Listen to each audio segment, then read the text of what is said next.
Perumpamaan yang baru saja kita dengarkan dalam bacaan Injil hari ini yang merupakan perumpamaan tentang pengampunan dikenal juga dengan judul Ungrateful Servant, yang artinya hamba yang tidak tahu berterima kasih.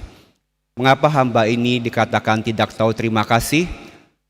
Ya, karena pertama hutangnya yang 10.000 dinar, 10.000 talenta itu sudah diampuni oleh rajanya. Tapi kepada kawannya yang punya hanya utang 100 dinar, ia tidak dapat memaafkan. Ya, terkadang kita pun, saya dan kita semua pun bisa menjadi hamba yang tidak tahu berterima kasih ini, manakala kita ini sulit mengampuni sesama yang mungkin kesalahannya hanya kecil dibandingkan dengan kesalahan yang pernah kita perbuat terhadap Tuhan.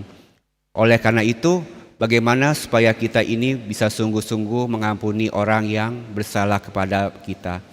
Dalam bacaan pertama dari kitab Putra Sirak, kita kembali diingatkan bahwa setelah kita ini meminta pengampunan dari Tuhan, dan menerima pengampunan dari Tuhan, kita pun perlu membagikan pengampunan kepada mereka yang bersalah kepada kita.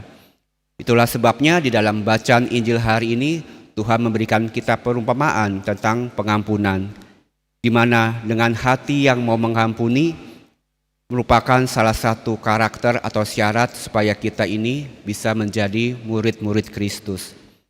Dan apa itu menjadi murid Kristus?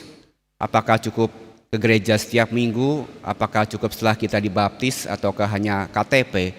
Di dalam bacaan kedua, Rasul Paulus kembali mengingatkan kita bahwa baik kita hidup atau kita mati, semuanya itu untuk Tuhan.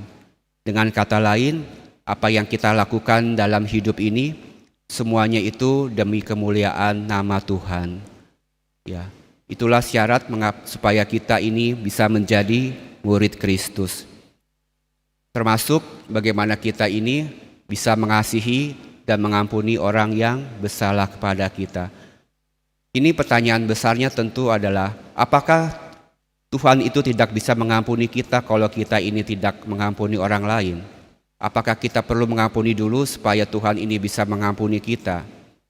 Bapak, Ibu, dan saudara-saudari yang terkasih, kasih dan pengampunan Tuhan itu tidak terbatas, unconditional. Sekalipun kita ini tidak mau mengampuni, kita belum mengampuni, Tuhan itu sanggup mengampuni kita terlebih dahulu.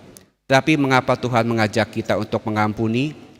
Pertama, supaya hati kita ini bisa lega, hati kita ini bisa plong, hati kita menjadi damai dan terbuka terhadap rahmat Tuhan.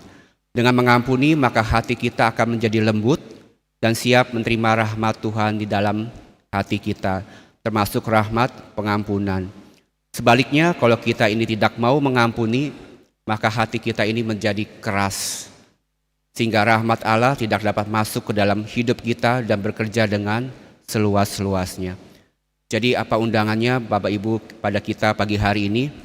Semoga kita mau terus belajar untuk mengampuni. Sekalipun tidak mudah, sekali lagi kita ini perlu rahmat Tuhan supaya kita bisa mengampuni. Dengan mengampuni, maka hati kita pun bisa menjadi lembut seperti tanah yang digemburkan oleh petani.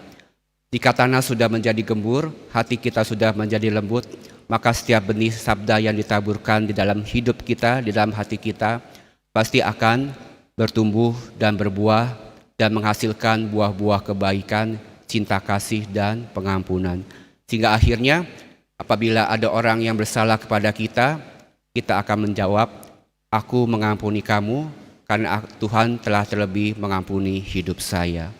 Semoga demikian, Tuhan Yesus memberkati.